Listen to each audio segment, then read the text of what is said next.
नमस्कार, कार्यक्रम मुद्दा में आपका स्वागत है। मैं हूं आपके साथ रविंद्र सिंह। ओडिशा के बालासोर में शुक्रवार देर शाम हुए हादसे के बाद रविवार देर रात ट्रैक की मरम्मत कर लाइन को फिर से चालू कर दिया गया, जबकि पहले इस मेन लाइन के शुरू होने में बुधवार तक का समय लगने की बात कही गई थी। इस मौके पर खुद रेल मंत्री अश्विनी वैष्णव घटनास्थल पर मौजूद रहे। आपको बताना चाहेंगे कि बालासोर जिले में 2 जून की शाम लगभग 7 बजे शालीमार चेन्नई सेंट्रल कोरोमंडल एक्सप्रेस और बेंगलुरु हावड़ा एक्सप्रेस ट्रेन के पटरी से उतरने और एक मालगाड़ी से टकराने के बाद दुर्घटनाग्रस्त होने। दोनों यात्री ट्रेन में करीब 2500 यात्री सवार थे। दुर्घटना में 21 डिब्बे पटरी से उतर गए थे। हादसे में 275 यात्रियों की मौत हुई, जबकि 1175 जख्मी हैं।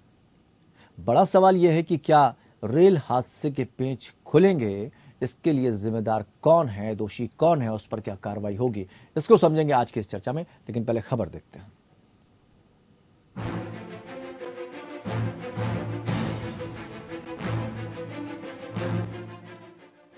बालासोर में हुए रेल हादसे के 3 दिन बाद अभी भी हादसे वाली जगह पर तमाम लोग मौजूद होकर अपना अपना काम कर रहे हैं।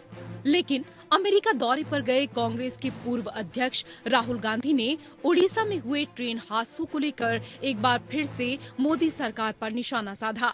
राहुल ने कहा कि आप मोदी सरकार से कुछ भी पूछिए, वो पीछे की ओर देखेंगे। उनसे पूछो कि ट्रेन हादसा क्यों हुआ, वो कहेंगे देखो कांग्रेस ने 50 साल पहले ये किया। ओडिशा में शुक्रवार को हुए रेल हादसे में अब तक 275 लोगों की जान जा चुकी है। दरअसल राहुल गांधी ने अभी अमेरिका के न्यूयॉर्क में अप्रवासी भारतीयों को संबोधित किया था। इस दौरान राहुल गांधी ने केंद्र सरकार पर निशाना साधा। A train accident when the Congress party was in power. The Congress party did not get up and say, now it is the fault of the British that the train has crashed. No, the Congress minister, I remember, said, it is my responsibility the train has crashed, I'm resigning. So this is the problem that we have back home. And we are not accepting the reality we face today. इधर केंद्रीय rail मंत्री अश्विनी वैष्णव ने रविवार देर रात कहा कि उनका मकसद यह तय करना है कि उड़ीसा ट्रेन हादसे में लापता लोगों को उनके परिवार के सदस्य जल्द से जल्द ढूंढ सकें। वैष्णव ने कहा कि उनकी जिम्मेदारी अभी खत्म नहीं हुई। रेल मंत्री इस दौरान बात करते हुए भावुक नजर आए। वहीं रेलवे ने ओडिशा ट्रेन हादसे में चालक की गलती और प्रणाली की खराबी की संभावना से इनकार किया। संभावित तोड़फोड़ और इलेक्ट्रॉनिक इंटरलॉकिंग प्रणाली से छेड़छाड़ का संकेत दिया है। रेल मंत्री अश्विनी वैष्णव ने कहा कि दुर्घटना के असल कारण का पता लगा लिया गया है और इसके लिए जिम्मेदार अपराधियों की पहचान कर ली गई है। कवच का इससे कोई संबंध नहीं। कल ममता जी आके बोल के गई थी, उनको जितना इस विषय के बारे में जानकारी होगी उसके हिसाब से उन्होंने कहा ये विषय अलग है। इस विषय में पॉइंट मशीन की बात है, इलेक्ट्रॉनिक इंटरलॉकिंग की बात है। इलेक्ट्रॉनिक इंटरलॉकिंग में जो चेंज किया जिसके कारण ये दुर्घटना हुई, जिसने भी किया, जो भी इसके कारण है वो इन्वेस्टिगेशन से निकलेगा।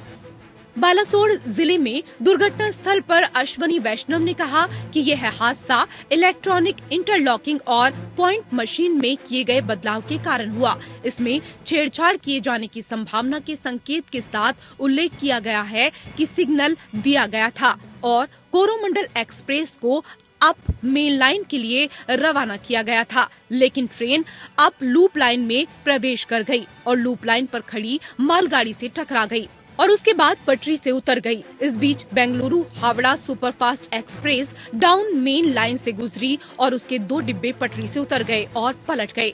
वहीं रविवार को रेल मंत्री घटना की जांच सीबीआई को सौंपने का फैसला कर चुके हैं। रेल मंत्री ने कहा कि दोषियों को किसी भी कीमत पर बख्शा नहीं जाएगा। सबको ध्यान में रखते हुए जो कुछ अब तक का एडमिनिस्ट्रेटिव इंफॉर्मेशन मिली है उस सबको ध्यान में रखते हुए आगे की इंक्वायरी के लिए, आगे के इन्वेस्टिगेशन के लिए इस केस को, इस पूरे मामले को सीबीआई के पास देने का रेलवे बोर्ड की तरफ से रिकमेंडेशन किया जा रहा है। पूरा देश ये जानना चाहता है कि देश के तीसरे सबसे बड़े रेल हादसे का गुनहगार आखिरकार कौन है। Bureau report, APN। तो हादसे की जिम्मेदारी तय करने की बात कही जा रही है। लोगों को यह आशंका है कि भाई हादसे के पेंच खुलेंगे, ये परतें उधड़ेंगी कि नहीं उधड़ेंगी। 2014 से लेकर 2023 तक 8 ट्रेन हादसे हो चुके हैं। किसी हादसे से कोई सीख ली गई या दोषारोपण होता रहेगा? और अगर आप कह रहे हैं कि आपको पता है कि दोषी कौन है, पता चल चुका है, तो फिर कार्रवाई में देरी क्यों? सवालों के जवाब तलाशेंगे। जो दोषी है उन पर कार्रवाई होगी भी क्या? क्योंकि अक्सर कहा जाता है कि छोटी मछलियों को पकड़ लिया जाता है, बड़ी मछलियों को छोड़ दिया जाता है। इन सवालों के भी जवाब तलाशेंगे। 3 खास मेहमान इस चर्चा में हमारे साथ शामिल हैं। अनिल गोयल, नेता बीजेपी, हमारे साथ जुड़े हुए हैं। जयकरण वर्मा, नेता कांग्रेस, हमारे साथ जुड़े हुए हैं। प्रेमपाल वर्मा, पूर्व एग्जीक्यूटिव डायरेक्टर हैं आप रेलवे के। बहुत बहुत स्वागत करते हैं सर आप सभी का। और अनिल जी, सबसे पहले आपसे ही समझना चाहेंगे, क्या यह संभावना जताई जाए, क्या यह भरोसा किया जाए कि इस हादसे के पेंच खुलेंगे, परत दर परत सारी चीजें सामने आएंगी? और दूसरा बड़ा सवाल कि जब इतने हादसे हुए, 1 वर्ष पहले कैग रिपोर्ट आ गई, उसकी अनदेखी क्यों की गई? सबसे बड़ी तो बहुत दुखद घटना है। तो पीड़ित परिवार है, अपनी तरफ से उसको सांत्वना है, बधाई है और आपने महत्वपूर्ण विषय को उठाया है। जी,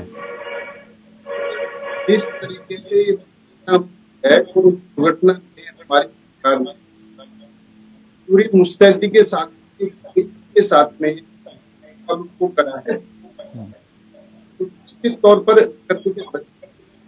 और ये दुर्घटना नहीं होनी चाहिए। जिस अनिल जी, आपकी आवाज थोड़ा डिस्टरबेंस के साथ हमारे पास आ रही है। हम थोड़ी देर में आपके पास आते हैं ताकि आपके वॉल्यूम को और आपकी आवाज को हम ठीक करवाएं। कुछ नेटवर्क इशू आ रहा है। जयकरण जी, क्या कहना चाहेंगे? ये हादसे 8 से नहीं हो रहे हैं, किसी का भी कार्यकाल रहा हो, बड़े हादसे होते रहे हैं। इतिहास इस चीज का गवाह है। किसी ने कोई सीख लेने की कोशिश नहीं की। आजादी के बाद से भी हम उसी ढर्रे पर चल रहे हैं। आज भी वही चीज है, 2014 से पहले भी वही चीज थी। कहां थे, कहां आ गए? रविंदर सिंह जी, देखिए, जिस प्रकार से आज सारे भारतीय जनता पार्टी के नेता या कह लीजिए उनका जो IT सेल है, मीडिया के लोग हैं, प्रवक्ता लोग हैं, उनके अंदर पता नहीं कौन सी है। जब हादसा हुआ है तो बचाव कार्य की जानकारी के अलावा वो एक सेल चलाना चाहते हैं कि कांग्रेस सरकार में भी इससे ज्यादा हादसे हुए थे, ये घटनाएं हुई थी, वो घटनाएं। ये ट्विटर पर लगातार आपको देखने को मिल सकता है। दुख की बात यह है कि जहां प्रधानमंत्री जी मौजूद हों, स्वयं घटना स्थल पर गए हों और वहां पर उनके आंखों के सामने किस प्रकार से बेजान शरीरों को एक गाड़ी पर लादा जा रहा है, फेंका जा रहा है, सवाल वो नहीं है। सवाल तो वो है ही नहीं ना जयकरण जी। सवाल ये है कि आजादी के बाद से जो भी हादसे हुए उसकी सीख किसने ली? कोई भी अगर एक ले लेता और ढंग से कार्रवाई करता, सारी चीजें व्यवस्थित चलती रहती, तो आज इस तरह से लोगों को जान नहीं गंवानी पड़ती। ऐसा नहीं है कि 2014 के बाद ही हादसे हुए हैं, उससे पहले भी हादसे हुए हैं, बड़े बड़े हादसे हुए हैं। उन पर किसने सीख ली? एक बात रविंदर सिंह, कि अगर जो आपका ये मानना है और भाजपा के लोगों को मानना है कि आज का हादसा भी पंडित जवाहरलाल नेहरू की देन है, तो फिर ठीक है, डाल दीजिए कांग्रेस के ऊपर और ये अपने आप बंद कमरे में बैठ करके और ट्विटर फेसबुक चलाते रहे। देखिए, दिक्कत ये ना कर जयकरण जी, हमने तो कहीं जवाहरलाल नेहरू का नाम लिया नहीं। हम तो 2014 से पहले के ही जब मनमोहन सरकार थी उसकी बात कर लीजिए आप। मैं कहता हूँ थोड़ा से समय लोगों को फिर दिया रविंदर सिंह जी, हम भी आपके सामने बैठे हैं। कांग्रेस की बात सुनना इतना कठिनाई नहीं होना चाहिए। हाँ, लेकिन रास्ता नहीं बदलना चाहिए ना। जो जवाब चाहिए उसको देना चाहिए ना। हमें आपसे वो जवाब ही नहीं मिलता है। मैं हमने जवाहरलाल नेहरू का नाम लिया क्या? आप जवाहरलाल नेहरू पे खुद पहुंच गए। मैं कहता हूं कि आप लोगों के द्वारा जो ये कहा जा रहा है कि किसी ने सीख नहीं ली, किसी ने सीख नहीं ली। एक तरफ तो मोदी साहब कहते हैं 2014 के पहले देश ही नहीं रहा, जहां देश में पैदा होने वाले लोग ही अपने आप पर नीच समझते थे और उनको गर्व नहीं होता था। तो और उसी तरफ हमारे केंद्र सरकार जो कि कांग्रेस की व्यवस्था है उन पर ताना दिया जाना। मैं कहता हूँ कि जब एक हादसा हुआ आज से पर चर्चा क्यों नहीं होती है? किस प्रकार से वहां बेजान शरीफों को आपने देखा, क्या इसमें भी कांग्रेस का हाथ है? बेजान शरीफों को कितनी बेदर्दी से वो लाशें फेंकी जा रही है, घर की तरह हमारे सरकारों में यही दिखाया जाता है। क्या मोदी साहब इस घटना को लेकर के जब भारतीय जनता पार्टी की लोग चिंतित नहीं है? मैं कहना चाहता हूँ हादसा के ऊपर ठीक है, कांग्रेस सरकार के अंदर थी तो भारतीय जनता पार्टी तो उसको पूछो नहीं किया। चर्चा हो रही है ना सर, चर्चा हो रही है और हम कंटिन्यूअसली चर्चा कर रहे हैं, अहम मुद्दों पर चर्चा कर रहे हैं, खास सवाल खड़े कर रहे हैं। आप अगर पूरी चीजें देख लें तो शायद आप इस बात को नहीं कहेंगे। अनिल गोयल जी आपके पास वापस आना चाहेंगे। दिक्कत ये हो जाती है कि हम जो सवाल करते हैं उसका जवाब हमें नहीं मिल पाता है और हमारा समय वो जाया चला जाता है।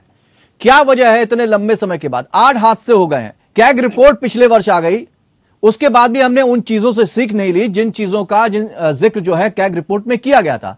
अगर हमारे रेल मंत्री साहब पिछली कैग रिपोर्ट को उठाकर पढ़ लेते तो आज शायद इतना बड़ा हादसा नहीं होता। लेकिन क्या सीख ली हमने? रविंद्र जी, एक बात बिल्कुल दुखद घटना है, ऐसी घटना रिपीट नहीं होनी चाहिए।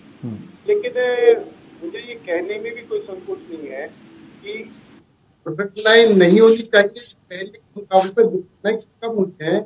ये भी एक सरकार की कहीं न कहीं है। पहले 10 लाख किलोमीटर पर 0.10 घटनाएं होती थी, अब 10 लाख किलोमीटर पर 0.03 दुर्घटनाएं हो रही है, जो नहीं होनी चाहिए। मैं ये नहीं है, मैं आपकी पीठ नहीं होनी चाहिए, राय नहीं है। आप ये देखेंगे हमने रेलवे में आमूल परिवर्तन करा है, सुधार लाए हैं, स्पीड बढ़ाने का मामला है, चाहे का मामला है, चाहे की सुविधाओं का मामला है और सेफ्टी के अंदर भी हमने पंचवर्षीय योजना के लिए 1 लाख करोड़ रुपए सेफ्टी के लिए दिए। लेकिन इसके बाद भी 2022-23 में 45,000 करोड़ रुपए और हमने प्लस करा है, जिससे में रेलवे सेफ्टी, सिर्फ रेलवे सेफ्टी को ध्यान में रखते हैं। ये बात ठीक है कि ऐसी दुर्घटना नहीं होनी चाहिए, इसको मान रहे हैं और हम बिल्कुल इस पर पीड़ित हैं और हम ये मानते हैं कि ये दुर्घटना हमारे लिए चैलेंज है। हम इस सर, अगर 2014 से लेकर 2023 तक 8 रेल हादसे हो जाएं, तो आप कह रहे हैं कि हम सफल रहे। कैग रिपोर्ट इंटरलॉकिंग के बारे में पहले ही सारी चीजों को बता चुकी थी कि इन बिंदुओं पर चिंता तक जाहिर की गई, वो भी सदन में। और सदन में अगर किसी चीज को लिए चिंता जाहिर की जाती है उस पर कोई संज्ञान नहीं। आप सुरक्षा कवच के दावे कर रहे हैं, सुरक्षा कवच की कोई बात नहीं। आपने ट्रेनों की स्पीड बढ़ा दी, लेकिन ट्रैक आपके वहीं के वहीं है। अरे आप ट्रेनों की स्पीड बढ़ा रहे हैं तो कम से कम ट्रैक का भी तो रिकॉर्ड चेक कर लीजिए। ये सारी चीजों की अनदेखी हो रही है। नहीं, रविंद्र जी, ऐसा नहीं है। हर चीज पर ध्यान देते हुए ये सब काम हो रहे हैं और आप यहाँ तक भी देखें कि रेलवे बोर्ड की जांच करा रहे हैं कि कहाँ पर गलती हुई है, किससे गलती हुई है, वो गलती भी ना हो और गलती करने वाले को जिससे गलती उसको सजा भी मिले। हम इसके अंदर कहीं से कहीं तक भी लापरवाही नहीं बरत रहे हैं। हाँ, ये दुर्घटना हुई है और दुर्घटना कहीं भी हो सकती है, कभी भी हो सकती है। रेल मंत्री तो कह रहे हैं कि हमें पता लग गया दोषी कौन है। रेल मंत्री तो कह रहे हैं हमें पता लग गया दोषी कौन है। प्रेमपाल जी, ये थोड़ा सा, एक मिनट आ रहे हैं, प्रेमपाल जी थोड़ा सा समझना चाह रहे हैं आपको जो अनिल गोयल साहब बात कह रहे हैं। कैग रिपोर्ट में 1 साल पहले खुलासा हो जाता है, 2017 में भी खुलासा हुआ, 22 में भी बताया गया कि भाई क्या क्या दिक्कतें हैं, उस पर चिंता जाहिर की जा रही है सदन में। और आज आप कह रहे हो कि हाँ हमें दोषी पता है, उसके बाद भी कार्रवाई अभी तक नहीं। ऐसे हादसों पर लगाम कब लगेगी, जबकि खासकर देखें तो ट्रेनों का किराया बढ़ गया, सुविधाएं अभी तक कुछ नहीं। क्या कहना चाहेंगे? मैं पक्ष विपक्ष की राजनीति से इतर कुछ बात कहना चाहता हूं। हाँ, मैं थोड़ा एज ए रेलवे एम्प्लॉय के तौर पर ही आपका अनुभव शेयर करना चाहता हूँ। जी, पहला तो ये कि जो कुछ अब तक कार्रवाई हुई है इतनी भीषण दुर्घटना पर जो एक्शन लिया गया है राज्य के स्तर पर, केंद्र के स्तर पर, प्रधानमंत्री मंत्री के स्तर पर, उससे थोड़ी तसल्ली मिलती है कि इस दुख में हमारी सारी ताकत लगी हुई है। रेस्टोर क्या हुआ, अब जो कुछ हुआ उसको इस रूप में देखने की जरूरत नहीं है कि वो भाजपा के राज में हुआ या कांग्रेस के राज में हुआ, वो भारत के रेल के इतिहास में हुआ है। तो फिलहाल इतना ही, लेकिन खबरों का सफर लगातार जारी रहेगा। जुड़े रहिए हमारे साथ।